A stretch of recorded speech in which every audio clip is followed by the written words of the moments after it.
আজকের special recipe হলো ক্যাপসি পনির আর তার সাথে হচ্ছে লুচি। এইটা বানিয়েছিলেন আমার বাবা শ্বশুর বাড়িতে। বাবার হাতের যে কোনো রান্না আমার খুবই প্রিয়, কারণ বাবা খুব ধৈর্য ধরে এই রেসিপিটা বানিয়েছিল স্পেশালি আমার জন্য। তাই চলুন দেখে নিই কীভাবে এটা বানিয়েছিল। যাই হোক, এটা ময়দাটা মেখে নিচ্ছে অল্প একটু সামান্য নুন দিয়ে, একটু কালো জিরে আর একটু রিফাইন্ড অয়েল দিয়ে শক্ত করে ময়দাটা বাবা মেখে নিয়েছে। ময়দা মাখানোর রেসিপিটা আর তো বললাম না, আমরা সবাই জানি লুচি কিভাবে করে। প্রথমেই বলে রাখি, কড়াইতে বাবা দিয়ে দিয়েছিলেন রিফাইন্ড অয়েল, তার সাথে দিয়েছিলেন একটা গোটা শুকনো লঙ্কা দুভাগ করে, আর দুটো কাঁচা লঙ্কা চিড়ে দিয়েছিল, আর গোটা জিরে ফোড়ন দিয়েছিলেন।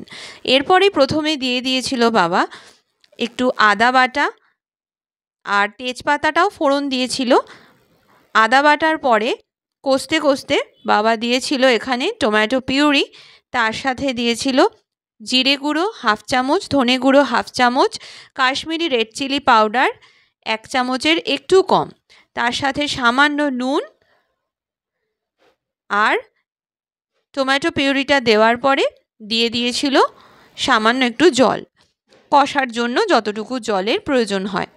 ফোড়ন হিসাবে আবারও বলে দিই, গোটা গরম মশলা কিন্তু দেয়নি এখানে, শুধুমাত্র তেজপাতা দিয়েছে, গোটা জিরে, একটা শুকনো লঙ্কা, আর তার সাথে দুটো কাঁচা লঙ্কা।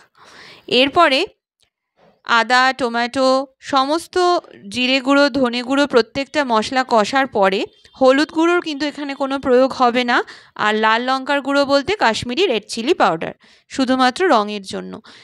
এরপরে ছোট করে কাটা ক্যাপসিকামগুলো বাবা দিয়ে দিয়েছে।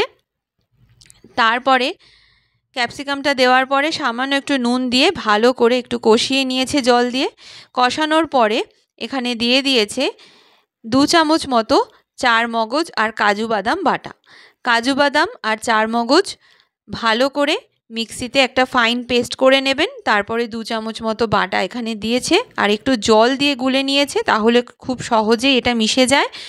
গ্রেভিটা একটু থিক হয়ে গেলে, মানে একটু ঘন হয়ে গেলে, তারপরে ছোট করে কেটে রাখা সেদ্ধ আলুগুলো বাবা দিয়ে দিয়েছেন। আলুগুলো দিয়ে ভালো করে নাড়াচাড়া করতে হবে। তারপরে হাফ কাপ মতো গরম জল দিয়ে দিয়েছিল। এরপরে যেহেতু আমার এটা সেদ্ধ আলু, তাই বেশি ঢাকার প্রয়োজন নেই, 3 থেকে 4 মিনিট মতো ঢেকে রাখবেন মিডিয়াম ফ্লেমে। এরপরে ঢাকাটা তুলে নিয়ে ভেজে রাখা পনিরগুলো দিয়ে দিচ্ছে। আপনারা চাইলে পনির নাও ভাজতে পারেন, কিন্তু যেহেতু এটা একদম আমুলের পনির, তাই একদম ফ্রেশ ছিল, না ভাজলেও চলে যায়। আর কিছুই না, নামিয়ে আপনারা কাসুরি মেথি দিতে পারেন, খুব একটা ভালো টেস্ট আসে। ব্যাস, এরপরে গরম গরম লুচির সাথে ক্যাপসিকাম পনিরের দুর্দান্ত রেসিপিটা আপনাদের সাথে আমি শেয়ার করলাম। আশা করি বাবার রান্নাটা আপনাদের ভালো লাগবে, ভালো লাগলে শেয়ার